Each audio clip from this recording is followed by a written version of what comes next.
5 franchise myths that need to be debunked today. When an industry does blow up, there becomes a lot of confusion, and a lot of franchisors really underpromise the hard work that's required to get somebody in the door. And the brand is there and the systems is there, the methodology, the way of doing things is there, but you need to do the hard work. A good franchisor will do network-wide marketing.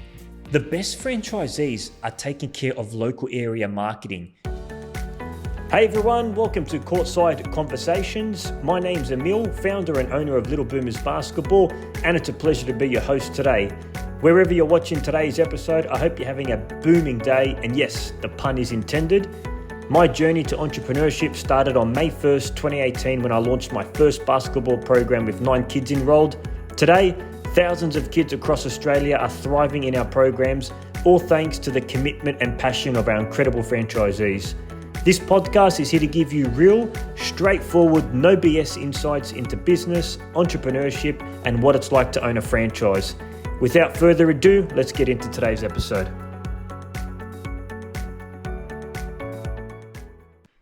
Five franchise myths that need to be debunked today, ASAP, right now, as of the 25th of March, 9:44 a.m. Welcome to Courtside Conversations. We're going to debunk 5 myths, let's call them urban legends, fairy tales about franchising. And believe me, with all the cowboys on the market franchising their business, there's become a lot of myths of lately. It's a little bit like personal training. Go do a Google search, how to lose weight on Google. And if you want one way to give you anxiety and confusion, just do that. Do a quick Google search, how to lose weight. Keto diet, high fat, high protein, cut out carbs, do cardio, calorie deficit, carnivore diet, do a fast, intermittent fasting. By the end of it, you're like, so how do I lose weight? I still don't understand. And I guess that's what happens when an industry does blow up. There becomes a lot of confusion. So what I'm going to do is I'm going to talk to you about the 5 myths in franchising. And I want to tell you a little bit of a story to get into it. I one day had a person that was interested in franchising come down to the office with him and his wife. And as usual, I go over the expectations and I do a presentation just to make sure everything is aligned, because I don't like to lead anybody on. And I told them everything that the investment covers. And one of the questions this young gentleman asked was, okay, so do you guys call the childcare centers for me? Do you call the schools and for me and get me the business and, sort out the coaches? I said, no. I said, we've got all the templates. We've got the proposals. We show you how to do it. But it's up to you, the franchisee, to actually call the daycare and to call the schools and to book an appointment. We can help and support you, but you have to actually pick up the phone. And when he heard this, he obviously ran the other way. He's like, oh, then what's the point? And when you think about it from our perspective, if we're going to do all the work for you, if we're going to call up the daycare, call up the school, we might as well just own the area. Why are we going to franchise it if we're going to do all that level and then you just come in and just take the revenue? And obviously he wanted something where he doesn't have to do anything and somebody else does all the work for him. And fortunately, I went over that expectation because that would have caused us a lot of grief further on in the agreement. So let's go over the 5 myths. Myth number 1. I'm going to start all of these myths by saying I'm buying a franchise, ... myth. Okay, so myth number 1, I'm buying a franchise. That means I'm guaranteed revenue and profit from day one, right? Because I'm not starting a new business. I'm joining a franchise. Guys, firstly, number 1, we need to understand, are you buying an existing territory or a completely new territory? Now, depending on the franchise, some franchisees are selling existing territories. That means you buy the area that's got existing business. So for example, Little Boomers Basketball, if we've got, let's say, 100 members and a franchisee sells that to somebody else, you're buying existing business with the 100 members already in there. Now, because it's got existing clientele, the franchise investment is going to be a lot higher compared to if it was a new area with no clientele. So that's the first thing you need to ask yourself. Are you buying an existing area with existing business? Because the franchise investment is going to be a lot higher. Now, guys, most times you're buying a completely new area. So get rid of that, that notion that revenue and profit is guaranteed. As mentioned in a previous episode, nothing is guaranteed. you're buying a franchise which is hopefully a reputable brand, right? A strong and reputable brand with existing systems and a way of doing things, an established way of doing things. So there's a brand with a way of doing things. That doesn't mean you're guaranteed revenue and profit. You got to do the hard work. And a lot of franchisors really under-promise the hard work that's required to get somebody in the door. And then they get in the door and they realize they got to do all this hard work. And I'm here to tell you that there is a lot of hard work. Our high-performing franchisees are working every day on their business, putting hours in, getting back to customer inquiries fast and promptly, right? But remember, the brand is there and the systems is there, the methodology, the way of doing things is there, but you need to do the hard work. So that's myth number one. Myth number two, I'm buying a franchise. Someone else will do the work for me. Oh man, that's going back to that story I mentioned previously. Remember team, when you're buying a franchise, hopefully you're buying into a good brand with good systems and a good way of doing things and a proven product.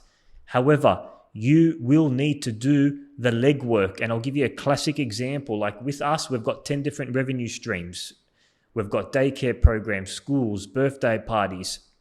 We have everything templated. We've got marketing materials templated. We've got the email that you need to send. Literally just copy the email. It's a professional email with a letterhead. We've got the documents. We've got the program outline of how to conduct a trial at a school. But we don't pick up the phone for you. The franchisee must dial the phone and must follow up on the lead to convert a customer. That's part of what you need to do as a franchisee. Now, every business is a little bit different, right? Yes, you can hire staff, but there is an element of work that you need to do. We've got all the templates, but we can't dial the phone for you. So just keep that in mind. Here we go. The third myth, I'm buying a franchise.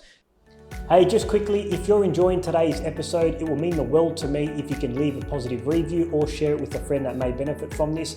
I've also put some bonus resources in the description, including a real franchise case study that you can download under our Franchise Success Blueprint. Hope you find it useful. Enjoy the rest of the episode and rock on. Adios. The only fee I need to pay is the upfront investment and nothing else. Oh, wow. So when I'm conducting webinars and it comes to the part for the franchise investment, I say, look, it's, let's say 50,000 plus GST. Some people on the webinar might say, oh, okay. And is that it? We don't have to pay anything else. Like that's the only one-time fee for the whole 5 years. Guys, we've got to do your research. That couldn't be further away from the truth. Remember that there's an initial investment, right? So there's usually an upfront investment that you need to pay to get you in the door, right? That's usually the largest amount that you need to pay. It could be 50, it could be 100K. That's your upfront investment to kind of get you in the door. And then there's going to be ongoing fees, right? One being the royalty fee. Every franchise will have some kind of royalty fee which is ongoing, whether it's a percentage or a fixed amount. If you want to know more about royalty fees, refer to the previous episode where I break it down. So that's going to be your ongoing fee. And also you've got your day-to-day expenses. When you're a franchise owner, you are a business owner, which means you will be in charge for your overheads and for your expenses. Now, franchises are different, right? Every franchise has got different overheads. In our industry, the children's sports franchise, you as a franchisee are paying for your coaches' wages, right?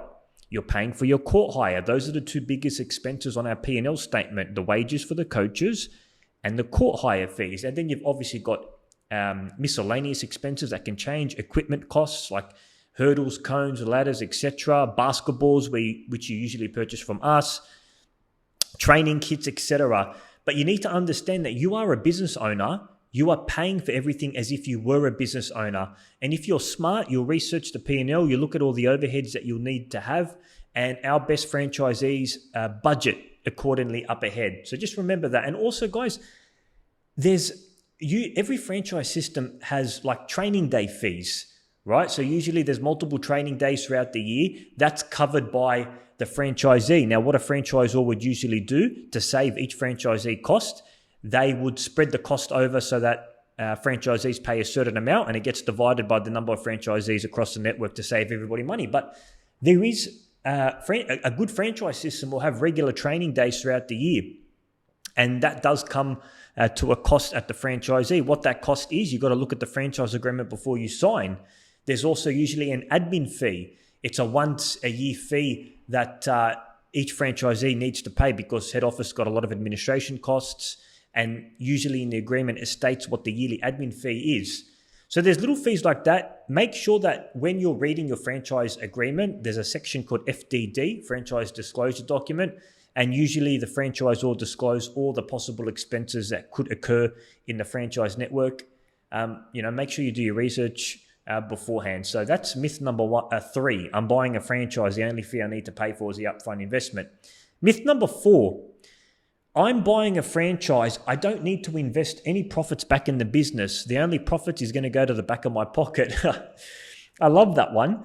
Guys, when we look at all of our franchisees in our network, the best performing franchisees are the ones that are investing a portion of their profits back into local area marketing and back into training their staff, right? Local marketing is one of those things where it's not like a one-time investment. The best businesses out there are continuously marketing their services and have a steady stream of leads coming into their business. So if you want to become a successful franchise owner, understand that a portion of your profits should always be reinvested into marketing, local area marketing, in which our franchisees can go out to shopping centers to do visits during the holidays, doing school letter newsletter mentions in schools, paying for billboards and signages across local businesses. Those are all examples of ways that our franchisees can invest into local area marketing, and the best franchisees do that. Finally, team, that brings us to our 5th franchise myth that I'm debunking today. I'm buying a franchise. Head office will do all the marketing while I sip on a pina colada and watch the sunset. Team, okay, let's get into this one. Now, in any franchise network, a good franchisor will do network-wide marketing. This is across the network, all right? It's more generic marketing across the network. So, for example, we've got a digital marketing agency that takes care of all the network-wide marketing across Meta, Facebook and Instagram, Google Ads, and search engine optimization.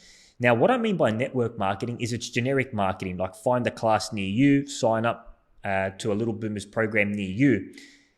The best franchisees are taking care of local area marketing, which, for example, would be basketball classes near you in the Sutherland Shire. That's an example of hyper-targeted local area marketing. And franchisees, or before you become into a franchise system, you need to understand that the head office does do marketing, but it's more of generic network marketing. You, the franchisee, are responsible for your local area marketing, going into school, for us that is, going into schools, going into daycares, visiting shopping centers, all of that local stuff, that's covered by the franchisee. Now, we've got all the templates for you to use, but the franchisee is responsible for marketing their service locally. So we notice the best performing franchisees don't rely only on network marketing, right? They see that and they say, yes, that's awesome. The franchise or is helping out network, but I want to push my local area marketing. And we find our most successful franchisees aren't purely dependent on network-wide marketing. Team, those are the 5 franchise myths that I've just debunked today. Just to summarize them, myth number 1, I'm buying a franchise. That means I'm guaranteed revenue and profit. Myth number 2, I'm buying a franchise. Someone else will do the work for me, right? Myth number 3, I'm buying a franchise. The only fee I need to pay for is the upfront investment and nothing else. Myth number 4, I'm buying a franchise. I don't need to invest any profits back into my business. And myth number 5, I'm buying a franchise. Head office will do all the marketing while I sit on pina coladas. I hope that made you chuckle a little. Team, I appreciate you for watching this episode. In my next episode, I am going to talk about the number 1 overlooked factor before investing in a franchise. And we're going to cover what that factor is. I'll see you in the next episode.